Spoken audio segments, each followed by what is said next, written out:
My good friend Mike Lee, also boxing writer, also just amazing human being. And if you need to get in shape in the Bay Area, find him on social media so you can meet your fitness goals. Mike, how are you doing? I'm doing good, man. Before we even get started, though, I got an announcement, man. Everybody, well, if you already came across this video, you guys need to like it, subscribe to my guy's channel. He's putting in the work daily, being very consistent, giving good boxing news and coverage. So show the support. Yeah, and all I'm doing is agendas, right? So you don't even have to know boxing. I'm just trying to pit people against each other. I'm gonna keep it real. I don't even really know much about boxing. We're just trying to get people like real mad and just run with things. So that's a good if you like that kind of stuff, this is a good channel for it. Um deep conversation, Mike. Are rematch clauses good for boxing?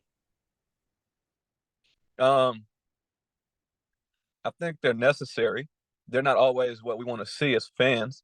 I'm assuming that this is getting brought up because of the Terrence Crawford and Errol Spence rematch that's supposedly going to be taking place. Um, in that situation, I think the world saw what we needed to see in terms of that fight.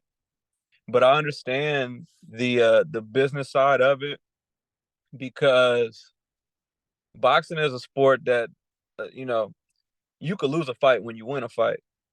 So I guess it's kind of like an insurance policy that you could put into the contract just I in case. want you to elaborate. I'm gonna be a rude host. What do you mean when you lose a fight, you can win a fight? I want the because I think there's gonna be someone out there that's listening that don't understand what those words mean. I mean, robberies happen. Boxing is one of the very few sport competitions where the deciding factor could be left in someone else's hands. That is not a participant. It's boxing doesn't have a scoreboard. We don't know who the clear winner is at the end of a fight, although we may have good intuition. But it's happened throughout history where there have been fights where a fighter could be very dominant and and he doesn't get the nod. He doesn't get the win for whatever reason. And like I said, to have a rematch off of every fight is not necessary. I think it has to be a competitive fight. I would prefer it be rematch clause if the fight goes to a split decision. If there's any mixed emotions or thoughts about how the result of the fight goes, I think that's more reasonable. Let me jump into my take. Um, Hmm.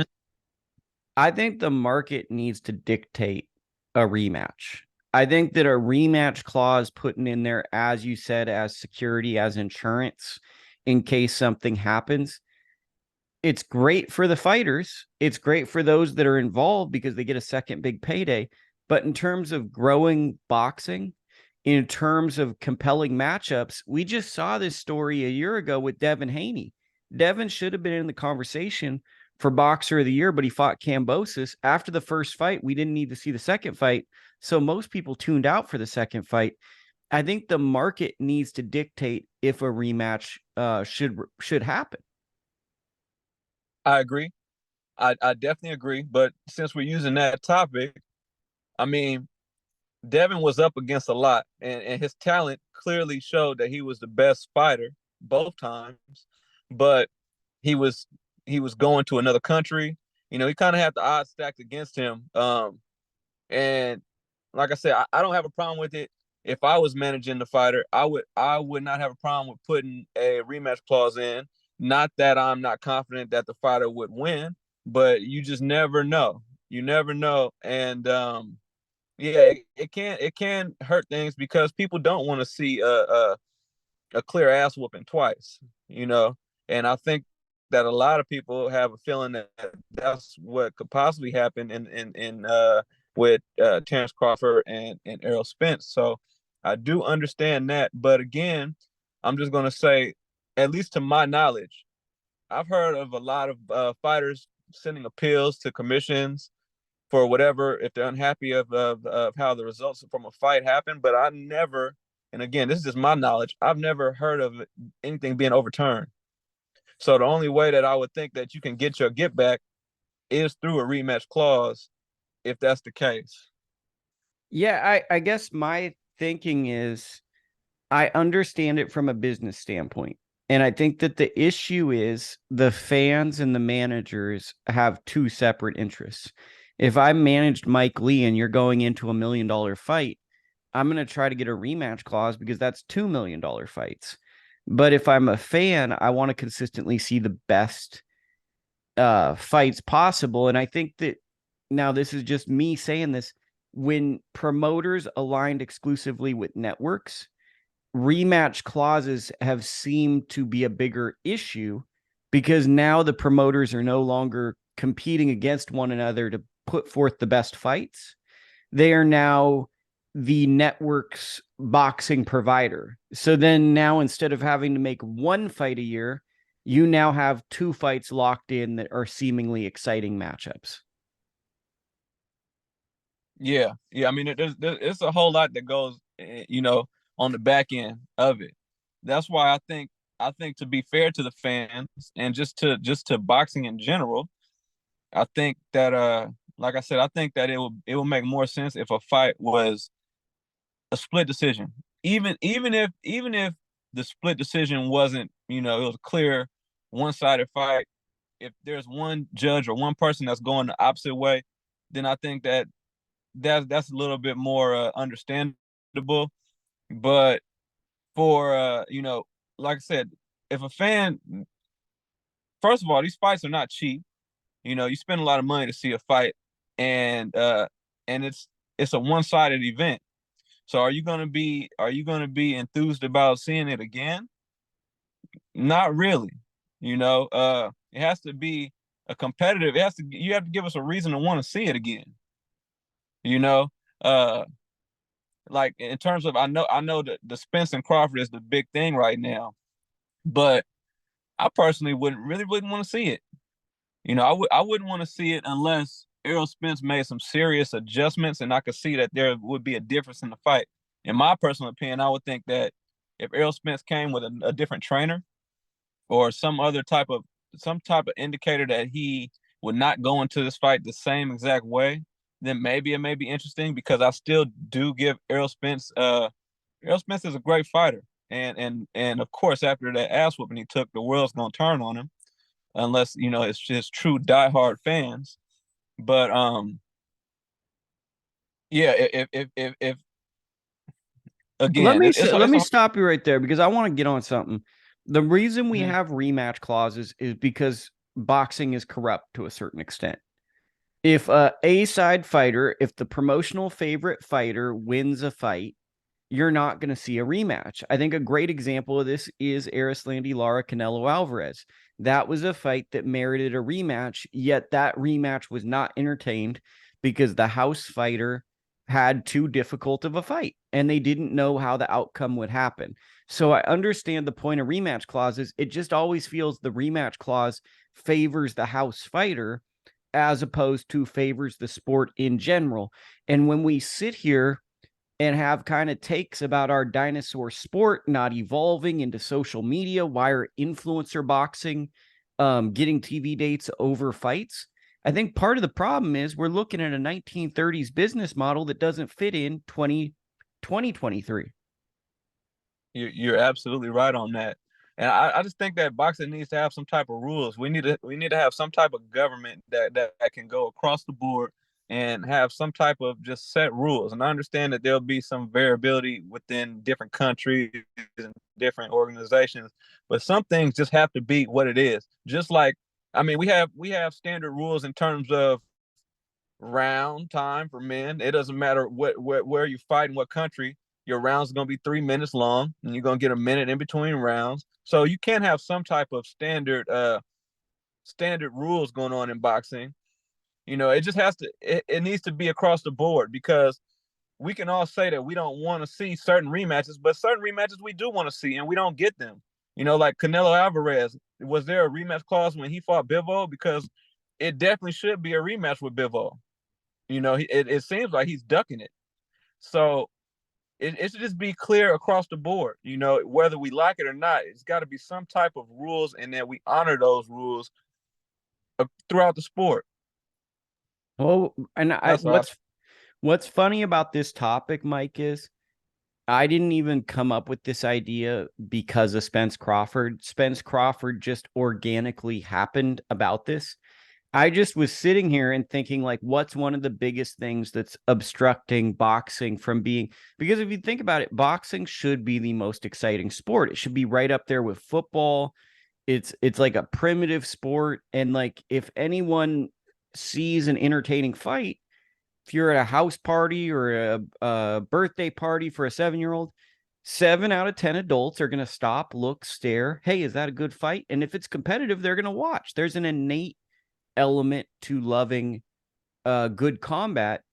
And I think part of the problem is preferential treatment, favoritism, and people aren't stupid. So they go into these bouts and they go, oh man, this is the guy that's supposed to win. This is sexy guy. This is money-making guy.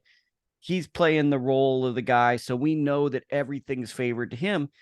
And I think it's very off-putting. I think it's how, at a time, I don't think that the UFC is ahead of us now. I think the UFC and boxing are in the same spot. But I think that's how the UFC kind of had that massive explosion in 2010, 2011 was they pitted up interesting matchups and only did rematches when they made sense. See, one thing that UFC has over boxing is organization. UFC is very structured, and like it, love it, or hate the sport, but it does matter, and that's why they're able to market UFC so much better, because it's a system and it's a structure, and people need that. People need structure, especially in sports, because a lot of emotions people bring whatever, for whatever reason, they get emotional about sports. So let me add to that, as a root cause, they bring their insecurities into sports. I will stop. absolutely. Absolutely. But if there's some type of uniformity and some rules that we can go by, it'll make things a lot more easier. It's just boxing is very wild wild west. Everyone who's involved in boxing knows that. But again, my point is there are certain standard rules that people don't dispute in boxing. Like I said, it's a very basic, but the rounds, back in the day, it was 15 rounds.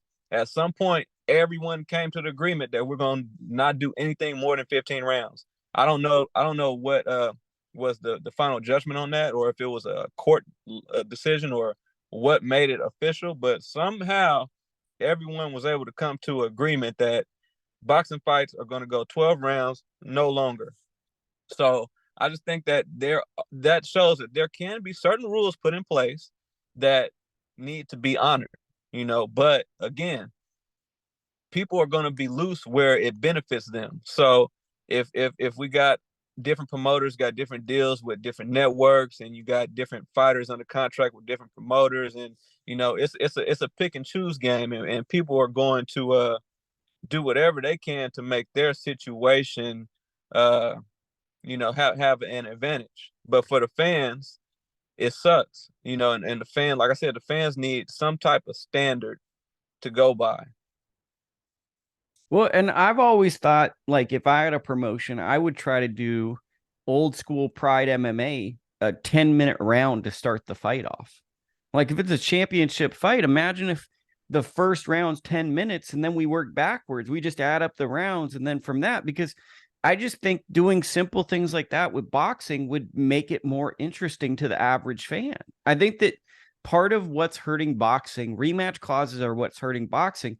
But another thing is, boxing is very stuck in its ways, and we never seem to innovate. And it seems like just small innovations or small things people don't think are possible would really shake up the industry and get, like, you see it with Jake Paul, right? You get this guy influencer, he's shaken up boxing in like 3 to 4 years just by his influence. And it's like, now everyone has an opinion on it, but guess what? No one's not talking about him.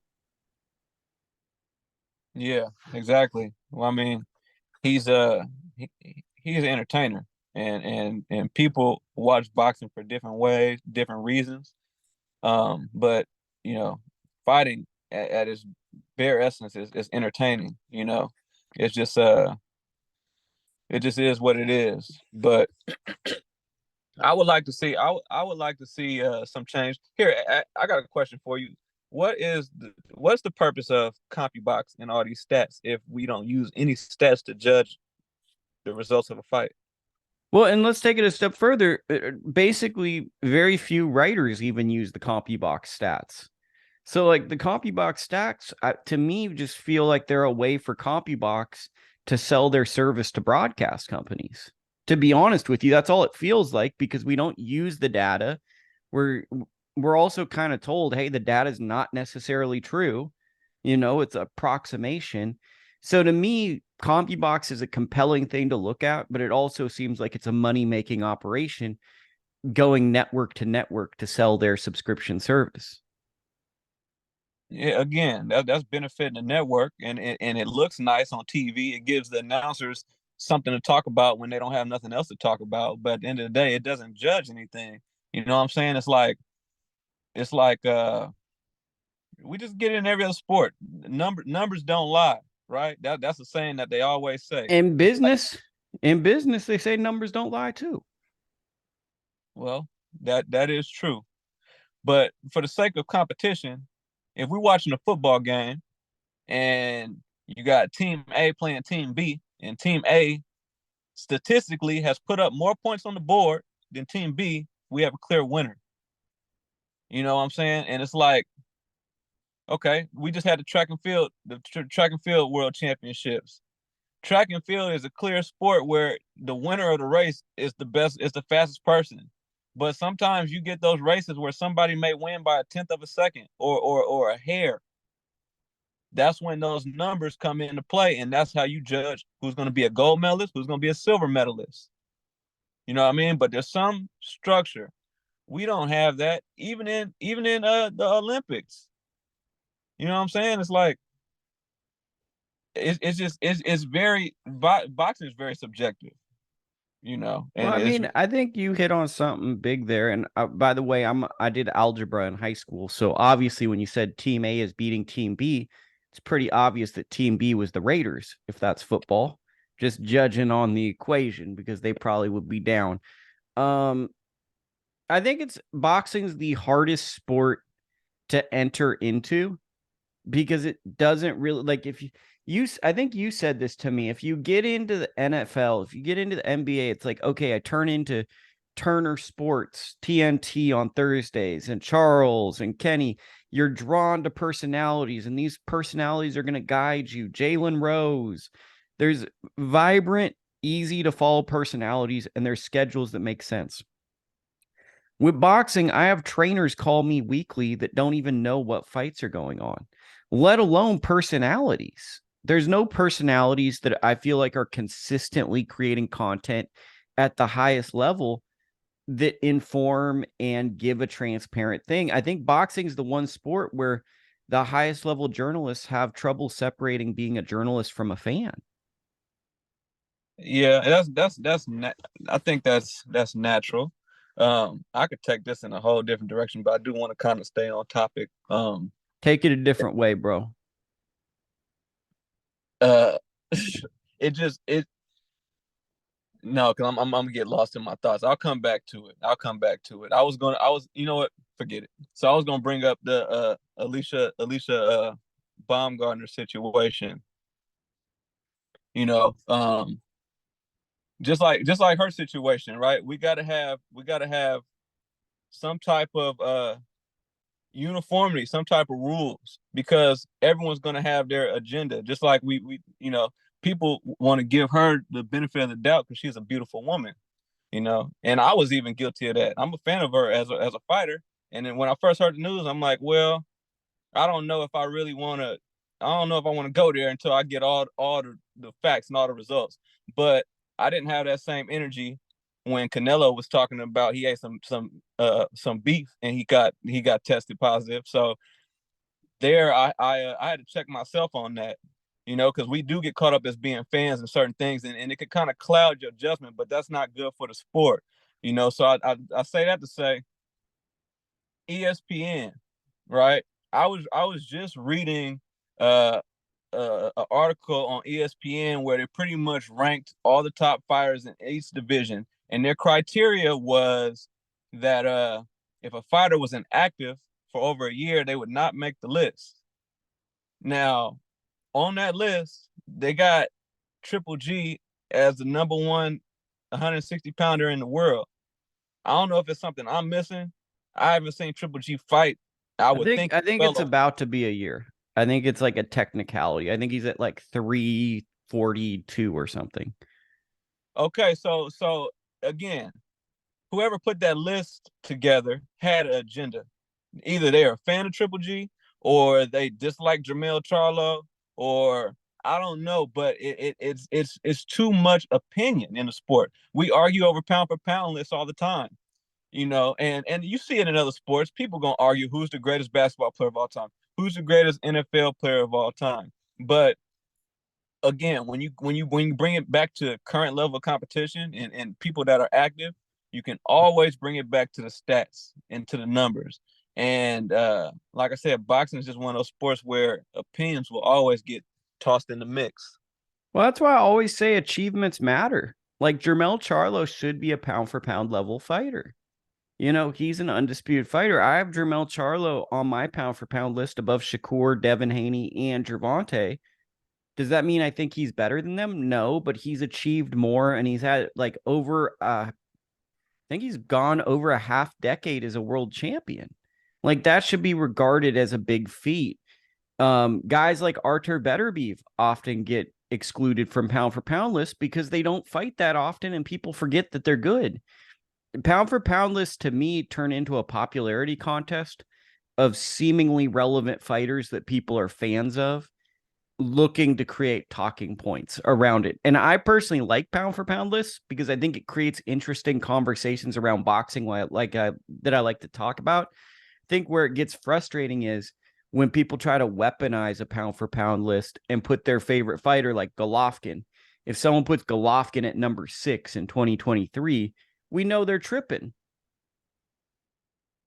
Yeah, yeah, exactly. So, I mean, that stuff's just a turnoff. I was into that article until I saw that. After that, I didn't even read no more. I'm like, okay, this is BS. It's you know, it's easy to do it in boxing. You could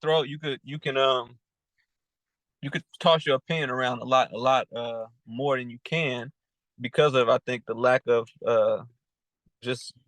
statistics. Professionalism.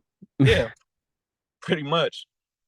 Well, I mean, it's like I think that's the big thing is like I always look at the numbers, but I mean, I feel like outside of a few reputable outlets, if you read a recap of a story, you don't get the punch stats, you don't get the volume thrown, you get someone's interpretation of a fight, which is great. I think that there's a lot to interpretation, but you do have to present the numbers for people that want to look at the numbers. That is true. That is true. I think I think it would be good to see more fighters to get just a more broader scope of opinion. I think that the fighters are, in most cases, a lot of times, not all the time, but a lot of times they are the best commentators because they have that experience. You know, in my opinion, I think that Andre Ward and Tim Bradley were doing a great job together with ESPN broadcast.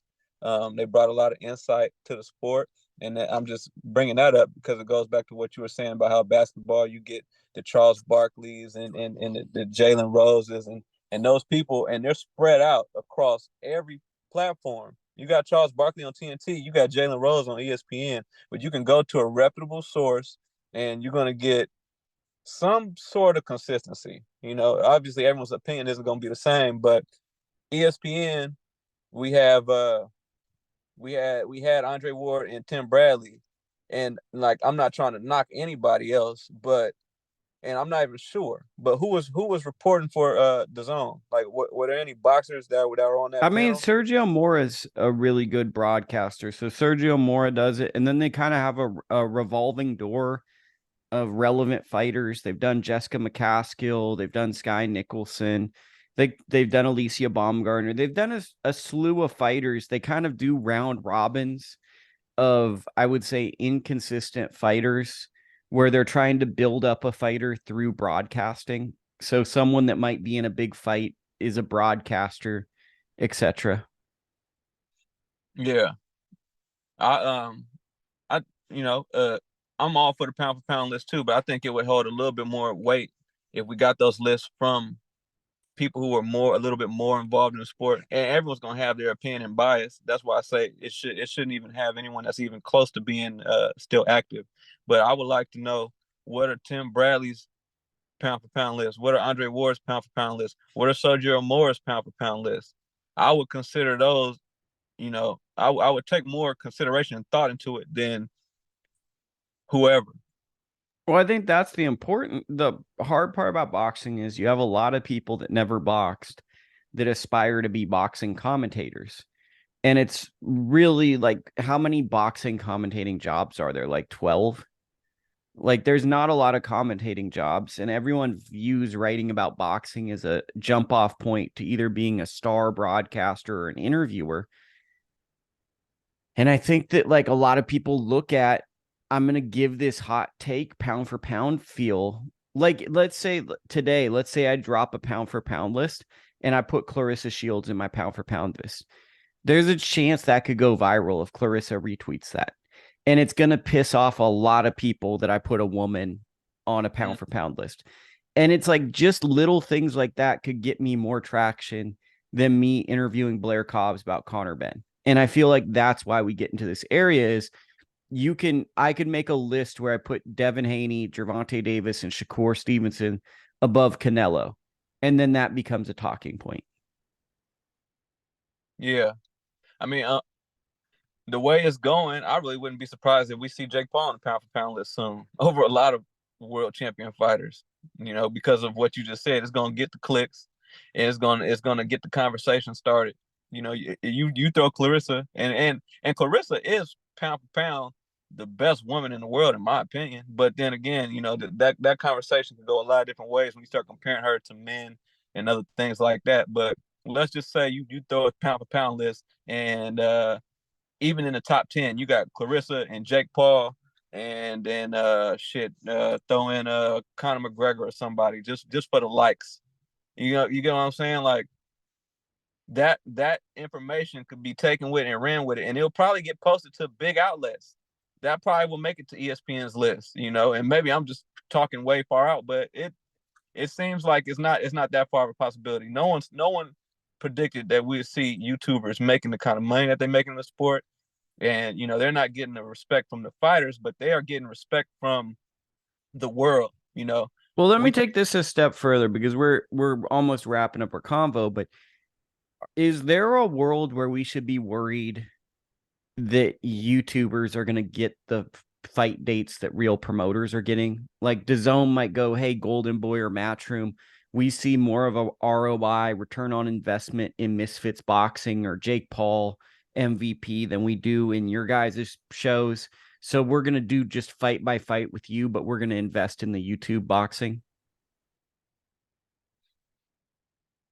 I mean, it comes down to those numbers, right? The reason why they're making those investments, because these people have a clear following, and for whatever their boxing record is, it is what it is right now. Everyone has their opinion on it, but no one has said that was a close fight Jake Paul had. It could have went either way. Maybe it should have been a rematch. No one cares enough to even go there with it. It's just like, okay, the event happened. It was something that happened, and now something to briefly talk about. I mean, we're in a place where we have to really, really be careful, because achievement matters in the sport of boxing. And if we start to just say it's numbers, numbers, numbers, numbers, Jake Paul produces more numbers than most boxers. So if we're going numbers, numbers, numbers, A side, B side, these YouTubers are bigger stars than boxers. The achievement has to also like, I was talking to someone a while back, and they were like, it's about the viewers and how many tickets you can sell. But in a perfect world, and I know the world's not perfect, if Bivol beats Canelo, you should tap into some of Canelo's fans where they want to see you either lose to Canelo or they're aware of you when you become a fan. I think that we have a primitive mindset of Canelo sells tickets, Bivol beat him, gosh darn. There's never this thought of, hey, the underdog can now become a vibrant star, at least that I see. Yeah, and also these networks are on their heels. Everybody is I mean, just the climate of the economy right now has all businesses are making shifts right now, and they're trying to go with what's logical to them. And what's logical to them is the ratings and the views, and they can see a clear correlation between this person's getting these views on YouTube. So why wouldn't they bring that number of views to our platform? Boxing. I mean, I miss seeing boxing on HBO. I'm gonna miss seeing it on Showtime, but that's not gonna last forever, as we see. It may not be on ESPN for too much longer. So, man, it's just a tough thing, man. Boxing is one of those sports where you it's got to grow on you, right? I'm gonna say it like this: it's really no room for casual fans in boxing, unfortunately, because the sport needs casual fans. But the unorganization in boxing and the unprofessionalism at times in boxing, you can't be a casual fan. Like you said, it's people very, very much involved in this business, and they don't know everything that's going on. So as a fan, you got to really be tuned in to people like yourself, and you have to be having your ear to the streets and knowing what's going on in boxing, and other sports don't take that much energy. I know at the end of the day, the 49ers going to play on Sunday, and I could take a guess of what channel it's going to be on, and I really don't need to know all the ins and outs. It's cool to hear, but I know what I'm getting on Sunday. And with boxing, we don't know what we're getting. Not So, at all. Not at all. Final talking point, and then the Zoom call will be done. Is it seems like every promoter is kind of waiting for January. Like it feels like this fall schedule, there's going to be some big fights, but everyone's waiting on that January 2024 budget. It feels like the 2023 budget, they're piecing it together. What's your interpretation of this fall schedule and maybe what 2024 might look like? Because I think that the Tank fight might end up falling into January for budget restraints. um, Tank fight. Please let me know who is Tank supposed to be fighting next. I mean, there's rumors. They're rumor that Isaac Cruz is the leading candidate right now. It's just rumors. Yeah, yeah. Again, it, it's so much going on in boxing. Who knows? Because the last thing I heard about Tank, I heard that some UFC fighters were going to challenge him, and the way that the climate of combat sports is going, it's very likely that he may do that. We don't know. So I don't know. I could say what I would hope to see. I would hope to see Shakur and Devin figure out whatever they got going on. You know how whatever they got going on is it's a bunch of nothing right now until we see the fight. So I would like to It's see a that it's a teen drama. They're doing an online teen drama. pretty much, pretty much. And I'm interested in seeing both those guys fight, but I'm not interested in all the extra that's going on with them. So I would like to see that fight. Hopefully, I would like to see Javante in the ring. I guess Isaac Cruz is a I mean, it's an interesting fight to a certain degree, but I mean, I think that with Tank, he's so compelling and he's the figure of the sport. I think there's always the man, I'd like to see you come off that Ryan Garcia fight and fight another name that gets everybody excited. yeah. Yeah, it's gonna be interesting to see what happens with this whole mix up with Canelo. Like I said, I think Canelo's trying to get as many fights as he can without having to fight Bivol. Or So Benavides. Let's keep it a buck. Benavides, absolutely, Bivol, David Morrell. Like if we're gonna keep it all the way solid, it feels like he's trying to go on the old guy tour. absolutely, absolutely. So they say he's got a fight with both Charlos. I personally doubt that. I see the fight with Jermell. I don't see the fight with Jermall happening. Uh, they're trying to get him to fight Terrence. You know, I guess so. If that happens, I would be interested to see it, and I would expect Terrence to beat the hell out of Canelo at this point in his career. But we'll see, But yeah, we need to see something from more from Canelo than the ducking. We want to see the Benavidez fight. We want to see, are you afraid of Bivol, or are you just going to admit that he's a better fighter than you, or are you going to get in there and get your get back? So those are the fights that I want to see. I want to see, and then it also depends on what happens. If Jermell, which I think Jermell Charlo has a good chance to beat Canelo, if Jermell stays level headed. If he don't get too emotional and caught up into, which it doesn't seem like it's not a lot of shit talking going on in the lead up to the fight. Yeah, So but he's a passionate guy. He's a very, passionate guy. very passionate, and anything can happen at any given moment that can set him off. You know, uh, and And not if we even were coaching against him, that would be like probably the game plan is just talk a little bit, try to get him off of being calm, say stuff in the fight. That would be part of the strategy. absolutely, absolutely. I mean, that's where I see him losing to Canelo is if somebody else gets in his head. I don't even think Canelo's not really a shit talker. I don't know if it's because of his lack of well No, spoken. he's rich, bro. He's a rich guy who's good at boxing, who I feel like he just feels he's better than you. He's not really like a, let me say some words. He's like, yeah, you're going to fight me. I'm rich and I'm better. But if he came with that energy, and he's proven himself. But what if he came with that Roberto Duran energy? The story when Roberto Duran fought Leonard and got Leonard out of his game in that first fight. Like, what if you He come at did it to Jermell? Caleb Plant. He socked Caleb. That is true. That is true. So I'm saying if you come with that energy to Jermell Charlo, I think that you can definitely get him out of his game. But if Jermell keeps his mind right, I think Jermell could beat Charlo, and then I would like to see Jermell and Crawford get it on. I just think fight week's going to be hard for Jermell because there's going to be a lot of people. Like, all it's going to take is like one fighter he respects picking Canelo. And that because I already saw Tim Bradley got in his head. He's like mad that Tim Bradley picked Canelo. All it's going to take is one analyst to pick against him, and I could see it setting him off. I could definitely see that too. Like I said, I think Jermell is a great fighter. I'm a fan of Jermell. I like him as a fighter, but I think he's just too mentally fragile. For whatever it is, if it's just a hot temper, or it's just that's just how he's wired, or if it's some type of insecurities, or I don't know what it He needs is. to go on the football field, man, because you mellow out real quick if you're going against the Mike linebackers.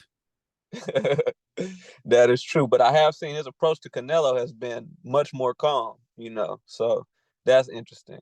Treating this like a professional too, doing a ton of media. Yeah, well, you got to do that. This the biggest fight of his life. Period. He's been calling for Canelo fight for a very long time, and I give him his credit. He's handling it as a professional, and I've heard him even make statements to saying, "Look, I got kids watching this," and that's always what I like to see is the fighters being cognizant that they have a serious impact on the world. It may not be as big as Tom Brady or other athletes in other bigger sports, but there are people that are looking at all times. So for him to acknowledge that, I like to see that from Jermell. I see signs of maturity from him, and if he carries it into the ring, like I said, I think he's gonna do what he need to do. I don't know about if that. I don't know if he'll be good enough for Crawford, but that's later down the line. But for Canelo, I definitely think that he can get it done. Where can people follow you, Mike? Lee's Fitness Unlimited on YouTube, Lee Fit Unlimited on all the socials, Twitter or X or whatever you call it, and Instagram, all that. Okay, we out. Right on.